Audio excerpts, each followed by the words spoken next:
Okay, so this would be my Windows path. Let's say this is my Windows path. And if I would try to put this together using the string operations, I would get an error.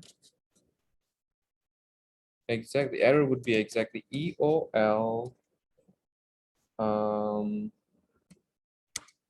while scanning string literal.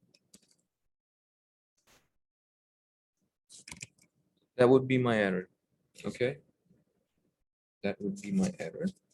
And to fix that, I would just put double backslash everywhere. I see backslash. Then I won't get the error anymore, because then those backslashes are just backslashes. So the Python will assume these two are just one backslash.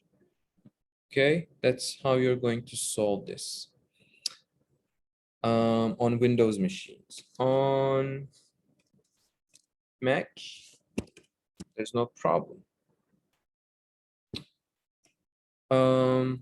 There's no problem on Mac. Okay,